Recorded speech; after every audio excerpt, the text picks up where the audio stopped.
I'm writing the script at 5:20 a.m. I naturally woke up at 5 a.m. and had slept around 10:30, so not quite the usual 8 hours of sleep. This has happened pretty often in the past few weeks, yet I still feel good throughout the day. In this video, I want to tell you guys exactly how I fixed my sleep schedule in a way I believe to be long-lasting. I also want to contest a widely established rule about sleep in the later half of the video, so be sure to stick around. Let's start with the how. Some of you who have watched my 5 a.m. video might have already guessed the how. I challenged myself to wake up at 5 a.m. for 5 days in April. It's been nearly a month since then, so now I feel comfortable making a video claiming that this method can fix your sleep schedule, because it did for me. I think whatever time you're shooting for, you should make it 1 hour before that. My goal was just to get back to normal. Ever since 2017, I basically had to set my own schedule, waking up and sleeping whenever I want. I started off pretty good with what I considered to be my normal schedule of waking up in between 7 to 7:30, but it was normally a struggle each time. Over 3 years, it shifted to being 8 to 8:30, and I had a hard time pulling it back. Then the pandemic hit and it just slipped out of control. The issue with trying to slowly bring back your sleep schedule is that you're giving yourself more chances to fail. Compare that to the past month. The majority of mornings have been extremely easy to get up. I still have an alarm set for 6 a.m., sometimes later if it was a longer night. But oddly, I find myself waking up even before the times I set, and I don't even need the alarm. I've been depending on alarms ever since middle school. 5 days can change over 10 years of programming. All you have to do is give your brain a huge knock, or shock, or perhaps kick is the word I'm looking for.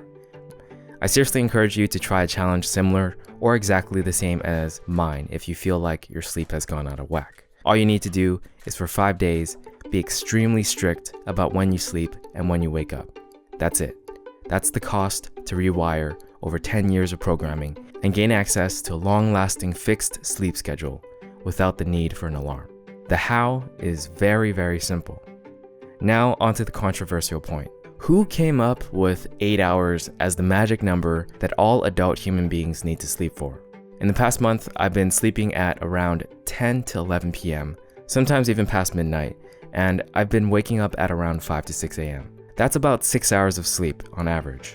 Sometimes I even got 5 hours and I still function pretty much as effectively as any other day. That's lots of practicing piano, lots of video work, which includes creative work that requires a very focused brain. My exercise was perfectly good too. I think it's because I've been told for so long in my life that I need 8 hours of sleep, that something was planted in my brain, telling me that if I didn't get 8 hours of sleep, I would end up feeling tired, slow, unfocused. So what happened was I ended up feeling that way. But I think the true reason I felt very tired was because I woke up at a time I wasn't used to.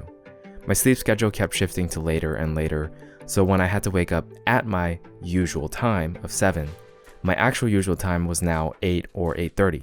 At 7, my brain was telling me that I should be asleep. But ever since I shocked my brain into thinking my wake-up time is 5 a.m., all of a sudden I'm no longer tired, even if I get 6 hours of sleep. Take note, I also have a decent diet, as in I avoid junk food, and ever since the 3-liter water challenge, I've been drinking around 2 liters of water a day. So I'm sure that's a factor that plays into my energy levels as well. Basically, what I'm trying to say is try it for yourself. Do it for yourself. Know for yourself. And don't let anybody tell you that you absolutely need this amount of sleep. Not to mention, Arnold, during his prime, slept for only 6 hours a night and still did full muscle recovery no problem. The moral of the story is to question everything, especially when people try to assign a magic number or formula that is supposed to work for everyone. The only real way to know is to find out for yourself. That's also what makes life interesting. Exploration versus getting all the information fed to you. So that's my suggested method for fixing your sleep schedule in less than 1 week. But I'm sure this is just one method out of many. If you guys have past experiences in your life where you managed to fix your sleep schedule for a long period of time, comment below about it. I'd definitely like to know other methods to see how they compare to mine. With that, best of luck if you choose to try this out. I think it'll help a lot if you think of it as a fun challenge. As always, if you enjoyed this video, it would help a bunch if you gave it a like. Thanks for watching. I'll see you guys in the next one.